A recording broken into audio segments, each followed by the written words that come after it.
Hello friends, పొద్దు పొద్దుగాల మీరు ఎప్పుడైనా సద్ది పెరగడం తిన్నారా? ఏంటి తినలేదా? అయితే ఎట్లా చేయాలో చూద్దాం రండి. దీనికోసం ముందుగా నేను నైట్ మిగిలిపోయిన అన్నాన్ని తీసుకున్నాను. అలాగే ఒక పెరుగు ముందను, వేడి చేసి పెట్టుకున్న పాలను, అట్లనే తోడుకు సరిపడ పెరుగును, ఒక 3 పచ్చిమిరపకాయలు, 2 ఉల్లిగడ్డలు తీసుకున్నాను. పెరుగు ముందలో ముందుగా మనం పక్కన పెట్టుకున్న అన్నాన్ని వేసుకొని, తర్వాత అన్నం మునిగేటట్లు నీళ్లు పోసుకొని కలుపుకోవాలి. అట్లనే మనం పక్కన పెట్టిన గోరువెచ్చని పాలను కూడా పోసుకొని, ఆ తర్వాత పెరుగును వేసుకొని మొత్తం కలిసేటట్లు మిక్స్ చేసుకోవాలి. తర్వాత మిరపకాయలు, ఉల్లిగడ్డ ముక్కలను వేసుకొని నైట్ అంతా పక్కన పెట్టుకోవాలి.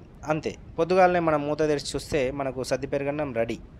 దీంట్లోకి కొంచెం ఉప్పు వేసుకొని కలుపుకొని మనం వేసుకున్న పచ్చిమిరపకాయ ముక్కలు, ఉల్లిగడ్డ ముక్కలు నంచుకొని తింటే ఉంటుంది నా సామాన్యంగా టేస్టు అదిరిపోద్ది. వచ్చేది ఎండాకాలం కాబట్టి ఫ్రెండ్స్, మీరు కూడా ట్రై చేయండి. ఈ సద్ది పెరుగన్నం మనం ఈ ఎండాకాలంలో తింటే మన శరీరానికి మంచి చలవ అనమాట. అట్లనే డైలీ తీసుకున్నా కూడా అల్సర్లు, పేగు సమస్యలు కూడా దూరం అవుతాయి.